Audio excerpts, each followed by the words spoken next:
The town of Ravenscroft was a quiet, picturesque place where the houses had white picket fences and everyone knew their neighbors. My wife Emily and I had moved there a few years ago, seeking a peaceful life away from the hustle and bustle of the city. We were delighted when we found the perfect home, a charming little cottage on Elm Street. Our neighbors welcomed us warmly, especially the couple living in the house next door, the Vanderlynds. Mr. Vanderlind, who insisted we call him Victor, was a tall, elegant man with silver hair and impeccable manners. His wife Lillian was equally gracious, with striking blue eyes and a warm smile. We soon struck up a friendship with the Vanderlynds, and they often invited us over for tea or dinner. They were the kind of neighbors who seemed perfect in every way, friendly, hospitable, and always willing to help out in times of need.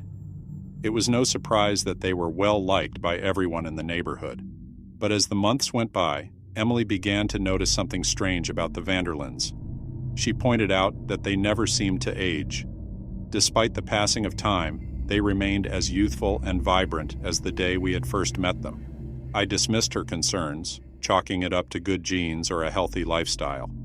One evening, as Emily and I were enjoying a quiet dinner at home, she broached the subject once again. "Don't you find it odd that the Vanderlynds never age, John? I mean, they look exactly the same as when we first moved here."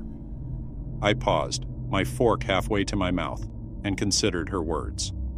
"Well, some people are just lucky, I guess. They take care of themselves."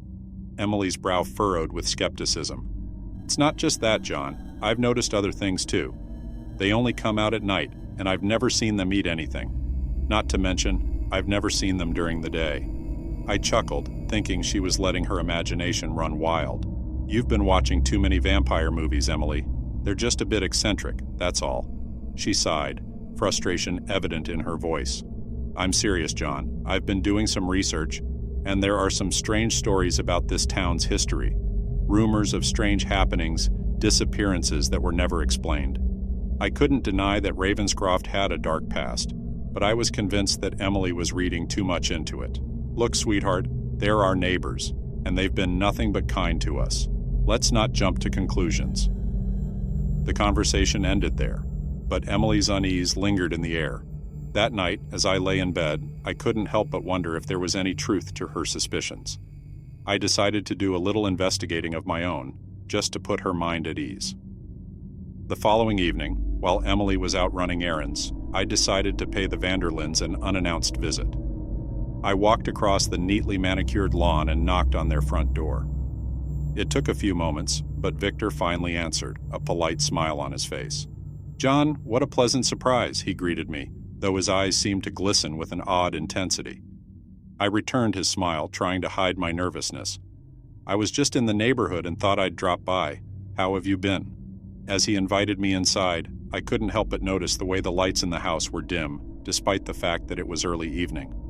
The windows were covered with heavy curtains, blocking out the last traces of daylight. It was a bit unusual, but I brushed it off as a matter of personal preference. We chatted for a while, and I tried to steer the conversation toward Emily's concerns without giving away her suspicions. "Victor, have you and Lillian always lived in Ravenscroft?" He looked at me for a moment, as though deciding whether to share a secret. "No, John. We've traveled extensively over the years, but Ravenscroft is a special place for us. We've made it our home for a long time now." I couldn't help but press further. "What brings you here? I mean, what made you choose Ravenscroft?" Victor's smile never wavered, but his eyes seemed to darken as he answered. "Ravenscroft has a rich history, John, a history filled with interesting stories. It's a place where one can find a sense of belonging." I nodded, trying to conceal my growing unease. "Well, we're certainly glad to have you as our neighbors, Victor." Just then, I heard a soft rustling sound coming from the hallway behind me. I turned to see Lillian standing there, her blue eyes locked onto me with an unsettling intensity. She was holding a tray with 2 crystal glasses filled with red liquid. "Please, John, won't you join us for a drink?" Lillian asked, her voice dripping with honeyed charm. My heart raced as I realized what the red liquid must be. I stammered an excuse, my mind racing for a way to escape the house without arousing suspicion. I appreciate